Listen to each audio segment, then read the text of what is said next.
यार room number 37 कहाँ है? पूरा हॉस्टल घूम लिया, मिल ही नहीं रहा। क्या ढूंढ रहे हो? लगता है नए हो हॉस्टल में।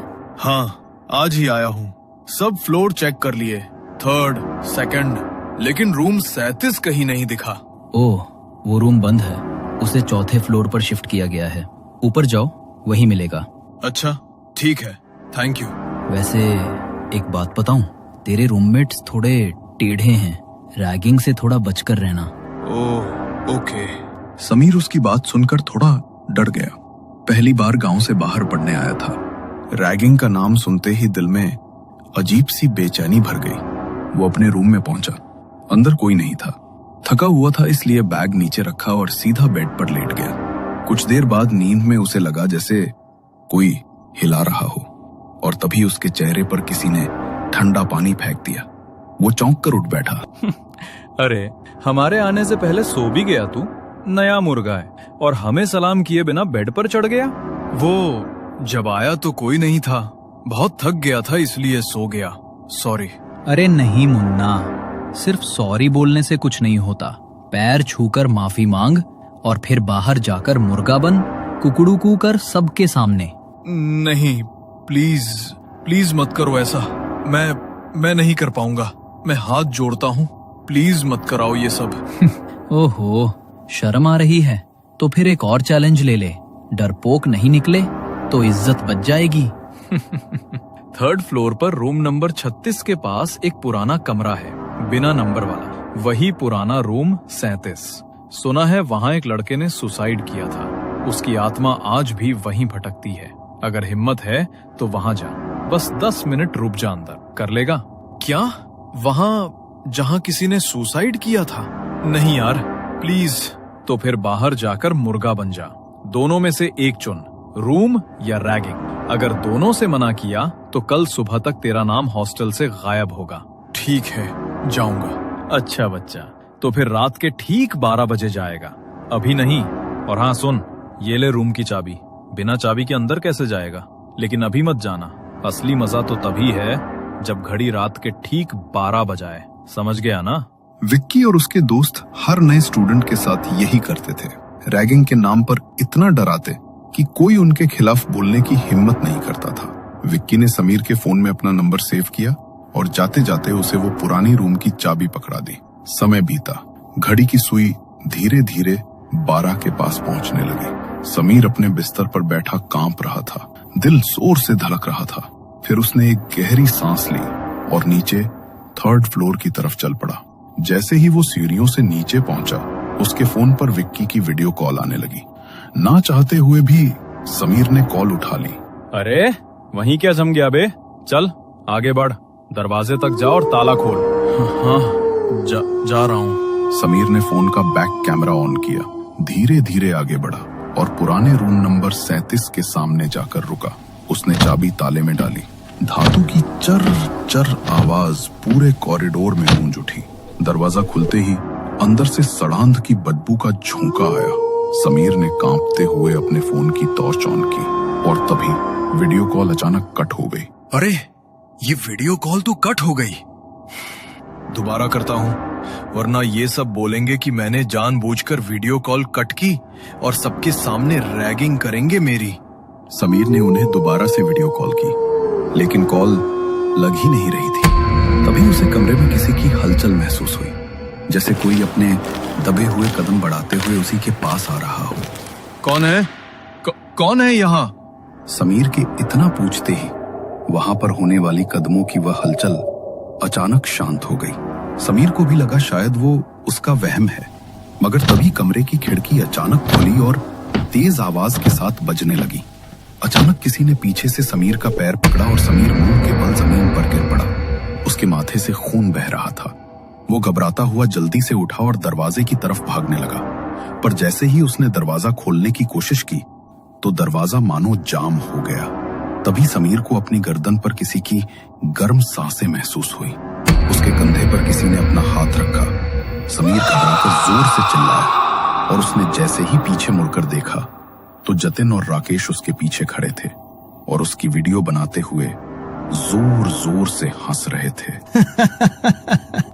तू तू तू एक नंबर का फट्टू चंद निकला। देख तो इतना बड़ा होकर भी कैसे डर रहा है।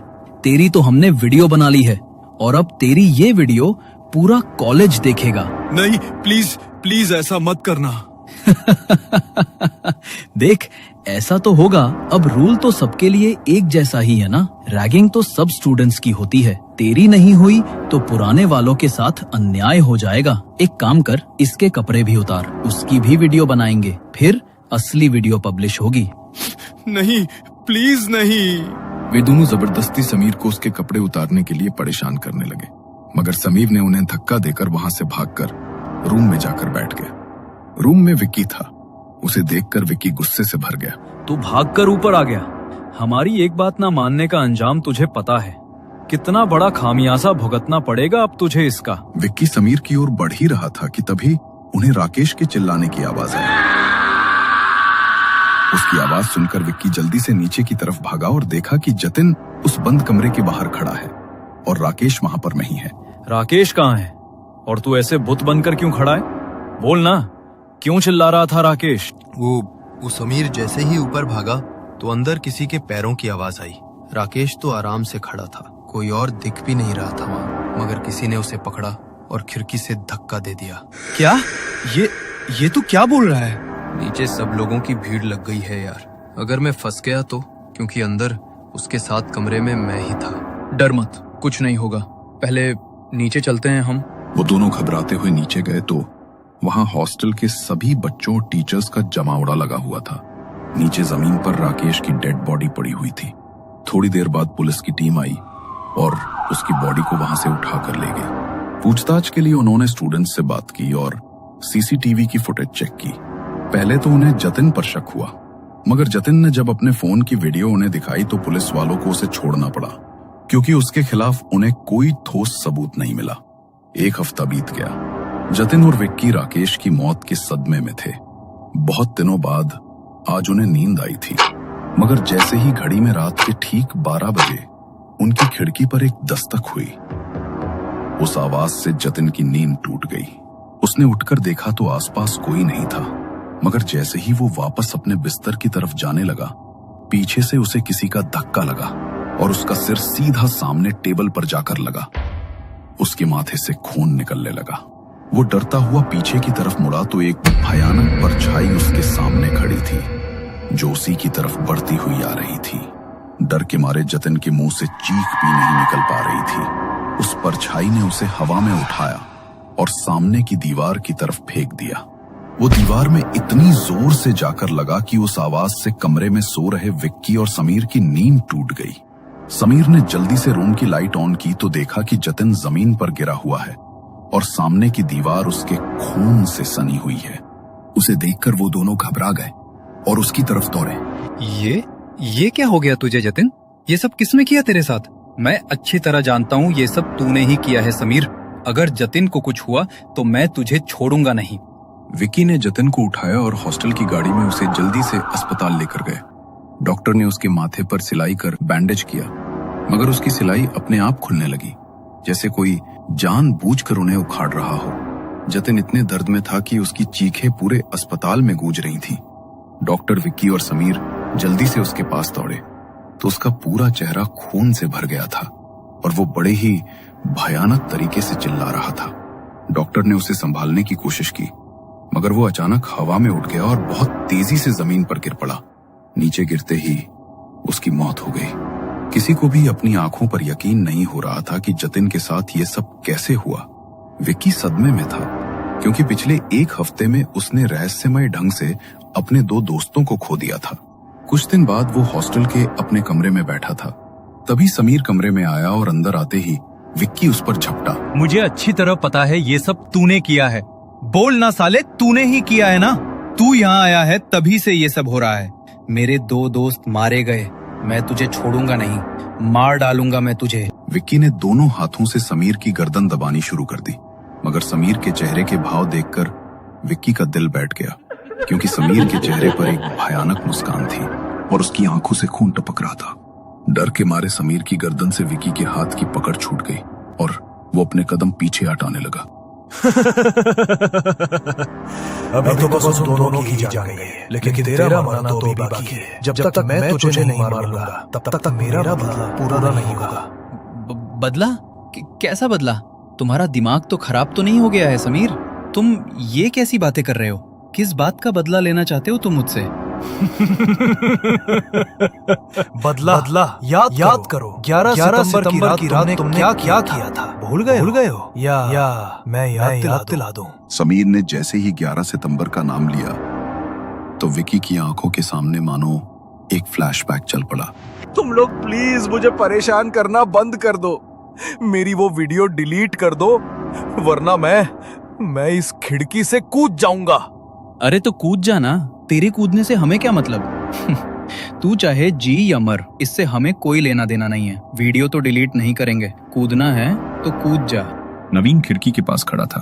वो तीनों उसे डराने के लिए जबरदस्ती उसे पुश करने लगे, मगर मजाक में नवीन का पैर सच में फिसल गया और वो सीधा वहां से नीचे गिर गया। गिरते ही मौके पर उसकी मौत हो गई और वो तीनों वहां से भाग गए। नवीन का उसके बड़े भाई समीर के अलावा इस दुनिया में कोई नहीं था। जब उसके भाई को ये बात पता लगी तो वो बुरी तरह टूट गया। नवीन बहुत बार अपने भाई को उन तीनों के बारे में बताता था। समीर उसे वहां से वापस लाना ही चाहता था, मगर इससे पहले वो उसे वहां से लेकर आता, उससे पहले ही वो चल बसा।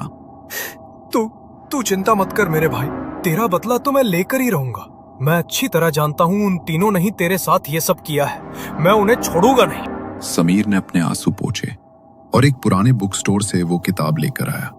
उसने किताब का एक पन्ना खोला जिस पर घुल लिखा हुआ था और उसके भीतर घुल को जागृत करने के मंत्र और विधियां लिखी हुई थीं। रात के ठीक 12 बजे समीर ने अपने कमरे के बीचों बीच एक सफेद घेरा बनाया और उसके चारों ओर मोमबत्तियां जलाकर रख दी। उस घेरे के अंदर बैठकर वो उन मंत्रों का उच्चारण करने लगा। कुछ देर बाद कमरे में जोर की हवा चलने लगी, मगर उस हवा से भी मोमबत्तियां नहीं बुझी, बल्कि उनकी लौ और तेज हो गई। उसी वक्त सामने एक भयानक परछाई प्रकट हुई। समीर ने अपनी हथेली पर चाकू रखा और एक चीरा लगाया। फिर उसने घेरे के बाहर अपने रक्त की कुछ बूंदें टपकाईं। जैसे ही वो बूंदें घेरे के बाहर गिरी, उसी पल समीर निढाल होकर जमीन पर गिर पड़ा। उसकी सांसें वहीं थम गईं और उसके सामने खड़ी वो भयानक परछाई धीरे धीरे उसका रूप लेने लगी। विकी के सामने खड़ा समीर अब समीर नहीं था, बल्कि वो उसी भयानक परछाई में बदल चुका था। समीर ने घुल को अपने भाई की मौत का बदला लेने के लिए जागृत किया था और जिस समय उसने उसे अपने रक्त की बूंद भेंट की, उसी समय घुल उसकी आत्मा को अपने साथ ले गया था और उसका रूप लेकर उन तीनों से उसके भाई की मौत का बदला लेने आया था। उसने फिर से समीर का रूप लिया और विक्की की गर्दन को एक झटके में मरोड़ दिया। विक्की जोर से चीखा और जमीन पर गिर पड़ा। राकेश और जतिन के बाद आज विक्की भी जा चुका था और घुल से किया हुआ समीर का सौदा भी अब पूरा हो गया था। घुल अब वापस उसी किताब के अंदर बंद हो चुका है और किसी और का बदला पूरा करने के लिए अब वो किसी का इंतजार कर रहा है।